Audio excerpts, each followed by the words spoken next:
अस्सलामुअलैकुम। बजट की खुसूसी ट्रांसमिशन में खुश आमदीद और आवाम के लिए क्या कुछ रखा गया है, इस तमाम तर सूरत-ए-हाल पे आज बात करेंगे और मेरे साथ मौजूद है जवाद कमाल। नाज़रीन, बजट तो आ चुका है और उसके बाद में पोस्ट बजट प्रेस ब्रीफिंग भी हो गई है। मुख्तलिफ रद्द-ए-अमल सामने आ रहा है। अवाम की जानिब से तो मुसलसल इस बजट पर तनकीद ही की जा रही है, लेकिन जो कारोबारी तबका है और माहिर मुआशियात हैं उनका मिला जुला रुझान सामने आ रहा है।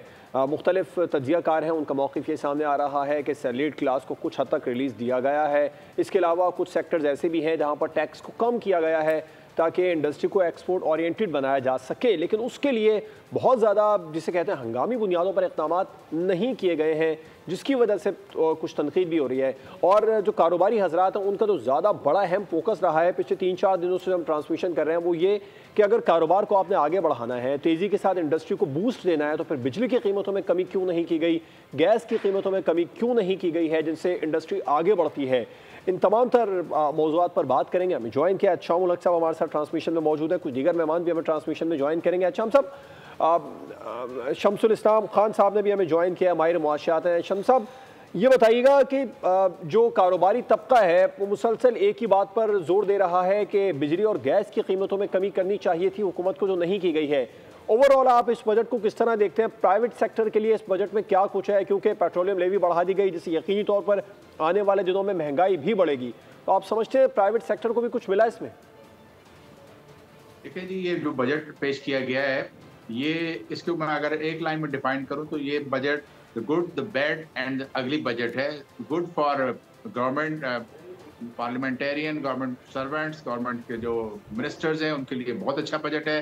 लेकिन bad for trade and industry है कि आप इसके अंदर एंटाई ग्रोथ है, एंटाई इन्वेस्टमेंट है, आपकी कोई रोजगार नए क्रिएट नहीं हो सकेंगे, इन्वेस्टमेंट नहीं हो सकेगी। और अगली बजट जो है ये अवाम के लिए, अवाम दोस्त बजट हरगिज नहीं है, ये अवाम दुश्मन बजट है। मैं आपको मिसाल देता हूँ अवाम की कि आपके पास अगर जहां आपने कहा जी कि पेट्रोल लेने वाले बाइक्स वाले जो तकरीबन मुल्क के अंदर ज्यादा से ज्यादा पेट्रोल कंजम्पशन करते हैं और उनमें अक्सरियत ऐसी होती है जिनके अपने जाती बैंक अकाउंट भी नहीं होते, बल्कि यहाँ पे ये भी नोट किया गया है कि पाकिस्तान की आबादी अगर 24-25 करोड़ है तो सबके पास 100% के पास CNIC ही नहीं है। तो ये वेरीफाई किया जा सकता है। तो जिनके पास CNIC नहीं है वो बैंक अकाउंट नहीं खोल सकते, वो क्रेडिट कार्ड यूज नहीं कर सकते, डेबिट कार्ड नहीं ले सकते, उनके पास मोबाइल एप्लीकेशंस नहीं होंगी।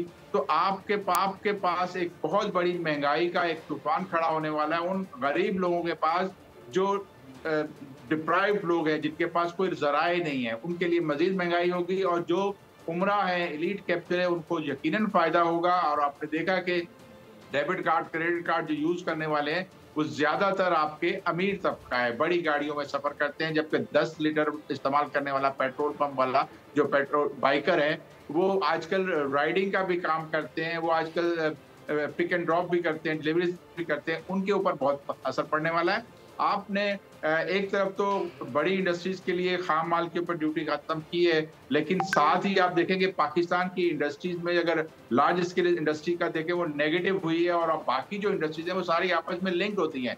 तो आपकी ग्रोथ इंडस्ट्रियल से माइनस होना, आपका एग्रीकल्चर जो बैकबोन कहा जाता है पाकिस्तान का, वो बुरी तरह से उसकी हड्डियां टूट चुकी हैं, बैकबोन अब टूट गई है, आपकी एग्रीकल्चर भी माइनस में गई है। ये 0.56% जो ग्रोथ दिखाई गई है ये सिर्फ गधों की आबादी बढ़ाने से, गधों की और जानवरों की, गाय भैंस बकरियों की आबादी दिखाई गई है जो कि इनफॉर्मल सेक्टर में है, जिसका कोई प्रॉपर आपके पास वेरीफाइड डेटा नहीं है।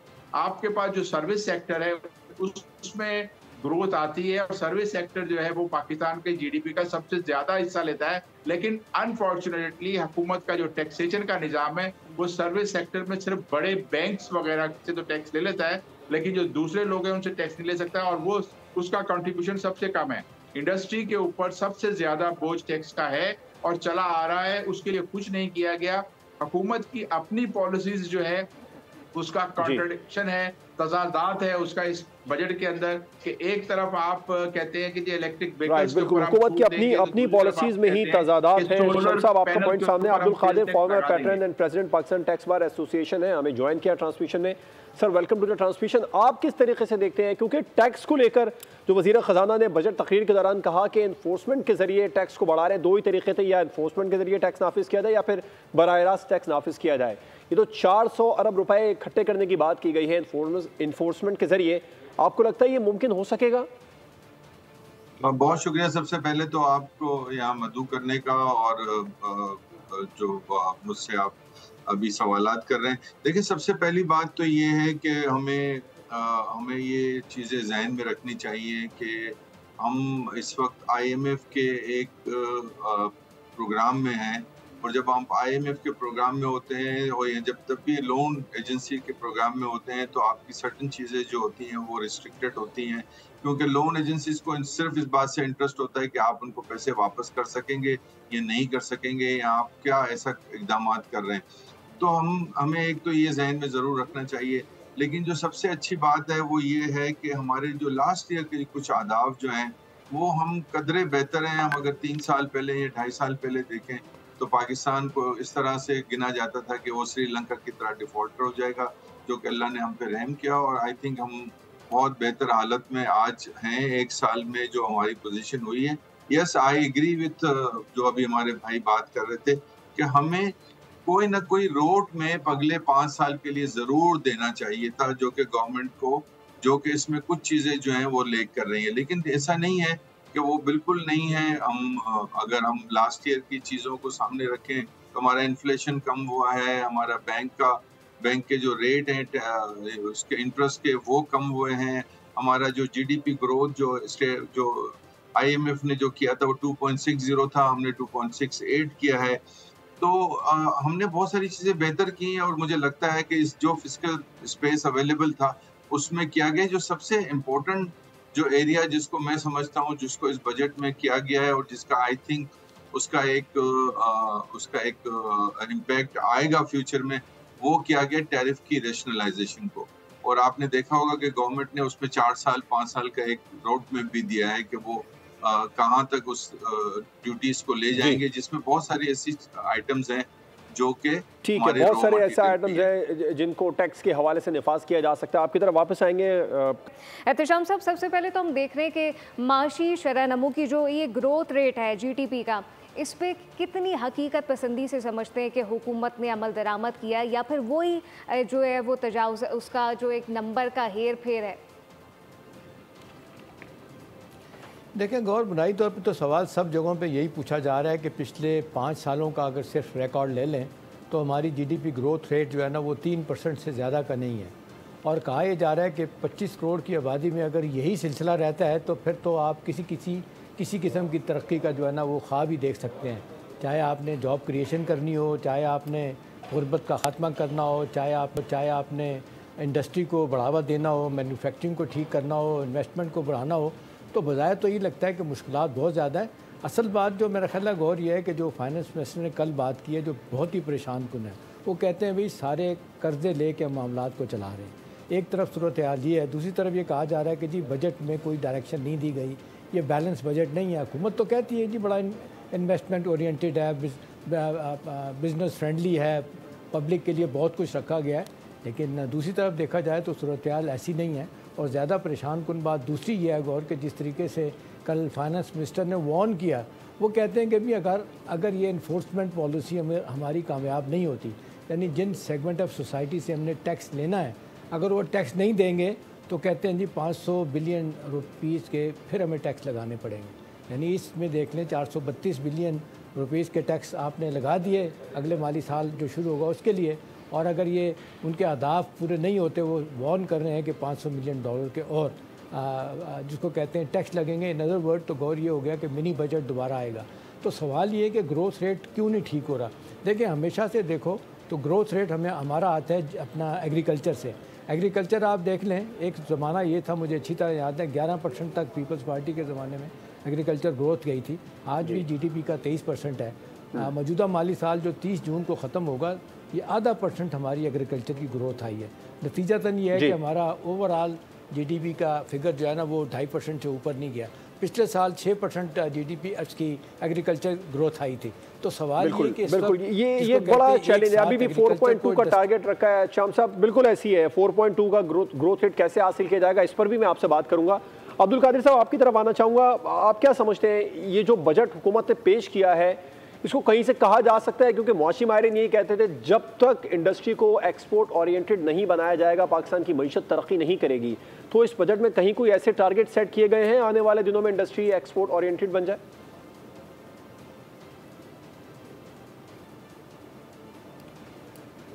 अब्दुल कादिर साहब, आपका माइक म्यूट है, प्लीज इसको अनम्यूट कर दीजिए।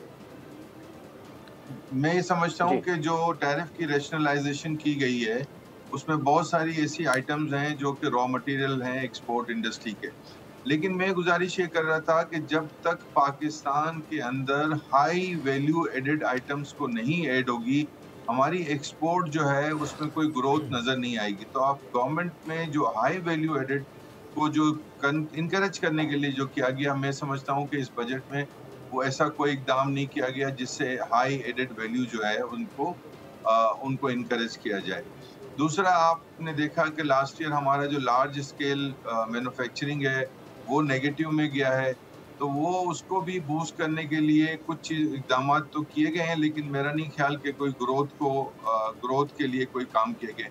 मैं बहुत इस बात से एग्री करता हूँ कि जब ये हमारा केस 20 वाली पोजीशन है कि हम ग्रोथ की तरफ जब जाते हैं तो हमारा फॉरेन एक्सचेंज के इशू हो जाते हैं, जब हम फॉरेन एक्सचेंज को बचाने जाते हैं तो ग्रोथ की तरफ इशू हो जाते हैं। But I think there are number of sectors जहां पर हमें फॉरेन एक्सचेंज की, फॉर एग्जांपल अगर हम आईटी सेक्टर पे अगर कोई फोकस हमारा पूरा होता कि हम इसकी एक्सपोर्ट की ग्रोथ के लिए कोई इंसेंटिव अनाउंस होते हैं, कुछ होते, तो आई थिंक मैं समझता हूँ कि उसमें कोई होता कोई, हम अगले 5 साल के लिए, मैं हारून अख्तर साहब कल मैं एक इंटरव्यू में सुन रहा था कि वो कह रहे हैं कि हम अगर जो है इंडस्ट्रियल पॉलिसी जो है वो हम देंगे अगले महीनों में। तो मैं समझता हूँ कि अगर कोई अच्छी लॉन्ग टर्म इंडस्ट्रियल पॉलिसी आती है और उसमें अगर कोई ऐसे सजेशंस आते हैं जिससे हमारी ग्रोथ पे इफेक्ट, क्योंकि जब तक हमारी ग्रोथ नहीं होगी इकोनॉमी नहीं बढ़ सकती, क्योंकि हम इस वक्त हम बहुत बुरे ट्रैप में फंसे हुए हैं कि जो हमारा इस वक्त हमारी जो बोरिंग कॉस्ट है, जो लोकल बोरिंग कॉस्ट जो है वही हमारा एक्चुअली बजट डेफिसिट है। और अगर हम वो बोरिंग कॉस्ट को किसी तरह से भी कम करने में कामयाब हो जाएं और हम किसी तरह फॉरेन एक्सचेंज को ले आएं और हम अपनी लोन्स की रीपेमेंट्स को कर सकें, तो मैं समझता हूं कि ये this will be the year in which we can say कि हमारा बजट डेफिसिट जो है वो कम। बिल्कुल ठीक है अब्दुल कादिर। सही, इस हवाले से शमसुल इस्लाम साहब से भी सवाल मैं करना चाहूँगी। शमसुल इस्लाम साहब, आप क्या समझते हैं, वो क्लास जो कि टैक्स पेयर नहीं है, रिटेलर की बात कर लेते हैं, हम सब जानते हैं कि अच्छा खासा पोटेंशियल मौजूद है लेकिन टैक्स कलेक्शन ना होने के बराबर है। आप समझते हैं उस तमाम तर सूरत हाल को अच्छे तरीके से इस बार आइडेंटिफाई, क्योंकि बड़ा इम्पॉर्टेंट है ये? जी बिल्कुल, मैंने जैसे आपको पहले भी कहा कि सर्विस सेक्टर जिसमें ये रिटेल सेक्टर भी आता है, होलसेल सेक्टर भी आता है, सारा का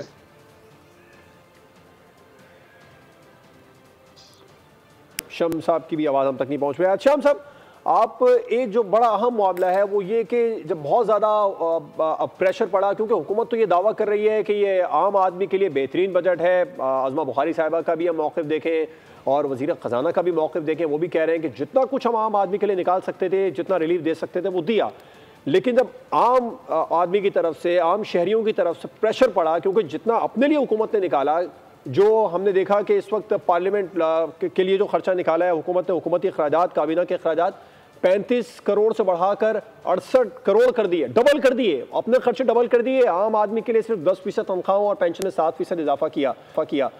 और फिर जब अब प्रेशर पड़ा है तो उस पर प्राइम मिनिस्टर ने नोटिस लिया, खास तौर पर जो चेयरमैन सेनेट और डिप्टी स्पीकर और स्पीकर की तनख्वाहों में जिस 300 गुना के करीब इजाफा किया था उन्हें वापस लेने का कहा जा रहा है। इस पर आप क्या कहेंगे? देखिए, इस पर मैं क्या कहूँगा, ख्वाजा आसिफ साहब इन्हीं की हुकूमत में हैं, बड़े अहम लीडर हैं PMLN के और वो वज़ीर दफ़ा हैं। उन्होंने स्पीकर और चेयरमैन सेनेट की तनख्वाहों के बारे में जो बात की है, वो कहते हैं कि ये तनख्वाहें जो है ना, ये माली फहाशी के ज़ुमरे में आती हैं। कि इस कदर आपने तनख्वाहें बढ़ा दी हैं जिसका कोई जवाज़ नहीं है। ये तो आप देख लें, पब्लिक सर्विस में रहने वाले सियासतदान जो लोग होते हैं, एक भी आदमी, मैं ज़ाती तौर पे बेशुमार लोगों को जानता हूँ, कोई भी आम आदमी नहीं है।